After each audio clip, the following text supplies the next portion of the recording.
Good morning बच्चों। ध्यान दीजिए, कक्षा 7 वाले हम विज्ञान पढ़ाने जा रहे हैं। कृपया इस पर चर्चा करेंगे। ध्यान दीजिए आप लोग। अभी तो आप लोग कोरोना की वजह से घर में ही होंगे। कोशिश कीजिए घर से बाहर न निकलें। जो भी चीज़ हो घर में करें, पढ़ाई लिखाई हर चीज़। तो कक्षा 7 वालों के लिए हम विज्ञान सब्जेक्ट पढ़ाने जा रहे हैं। कृपया ध्यान दीजिए आप लोग। देखिए, विज्ञान का पहला चैप्टर है पोषण। हाँ, पोषण क्या होता है इसके बारे में आप लोग थोड़ा सा समझ लें।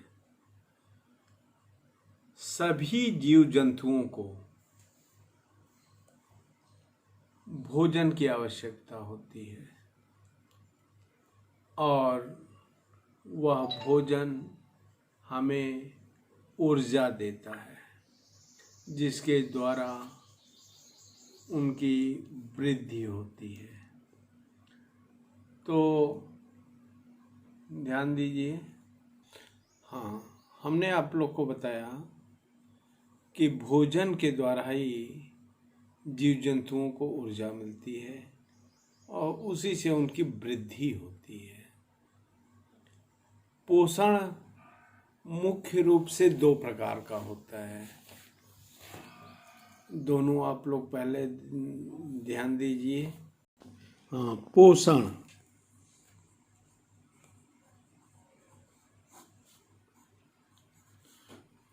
मुख्य रूप से 2 प्रकार का होता है। पहला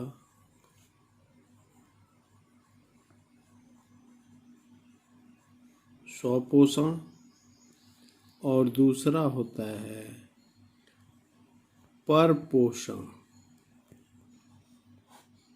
स्वपोषण के बारे में बता रहे हैं। स्वपोषण कोई भी जीव जंतु जो स्वयं अपना भोजन बना लेता है, तैयार कर लेता है, उसी प्रक्रिया को स्वपोषण कहते हैं। जीव जंतु कच्चे पदार्थों के द्वारा, जैसे कार्बन डाइऑक्साइड, जल और सूर्य की किरणों से जो क्लोरोफिल मिलता है, उसके द्वारा अपना भोजन बनाता है। परंतु परपोषण जो है, ये परपोषण जीव भोजन बनाने के लिए दूसरे जीवों पर निर्भर करता है, उससे परपोषण कहते हैं। अगर स्वयं बनाता है तो स्वपोषण हो गया और दूसरे पर निर्भर करता है तो परपोषण हो गया। उसी प्रकार स्वपोषण से स्वपोषी बनता है। जो स्वयं अपना भोजन बनाता है स्वपोषी होता है और जो दूसरे जीवों के द्वारा अपना भोजन पर निर्भर करता है उसे परपोषी कहते हैं। अब आप लोग को बताने जा रहे हैं प्रकाश संश्लेषण क्या होता है। प्रकाश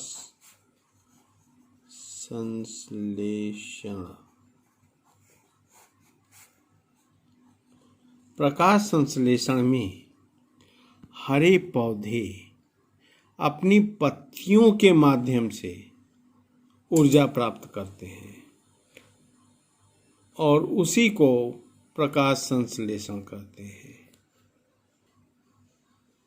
हाँ, जो हरे पेड़ पौधे होते हैं उनमें पत्तियों का हरापन क्लोरोफिल की वजह से ही होता है। अब इसको हम दूसरे रूप में समझा रहे हैं, जैसे कार्बन डाइऑक्साइड। कार्बन डाइऑक्साइड,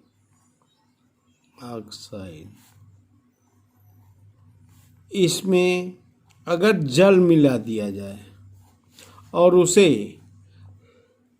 प्रकाश द्वारा क्लोरोफिल मिलता है, प्रकाश द्वारा क्लोरोफिल,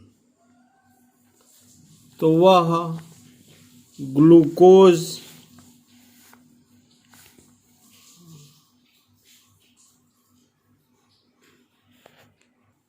तो उससे ग्लूकोज और ऑक्सीजन दोनों जब पौधे, हाँ ध्यान दीजिए, अब फिर से हम इसको समझा रहे हैं। जब पौधों को कार्बन डाइऑक्साइड और जल दोनों दिया जाता है और सूर्य का प्रकाश सूर्य द्वारा प्राप्त होता है, पत्तियों में क्लोरोफिल होता ही है, तो जब ये सब मिल जाते हैं तो पौधे ग्लूकोज और ऑक्सीजन के द्वारा उनका निर्माण करके वो अपना भोजन बना लेते हैं। हाँ, तो आप लोगों ने अभी समझा पोषण क्या होता है और जीव जंतु पेड़ पौधे पोषण किस प्रकार प्राप्त करते हैं। यह पहले अध्याय में बस इसी को आप लोग समझिए और फिर नेक्स्ट डे आप लोग को दूसरा अध्याय शुरू करेंगे। हाँ, और आप लोग को ये भी बताना है कि अगर इसमें कोई भी प्रॉब्लम आप लोग में आती है समझने में, तो व्हाट्सएप के माध्यम से आप उसे हमें सूचित कीजिए ताकि हम उस पर डिस्कशन कर सकें, आपको समझा सकें। धन्यवाद।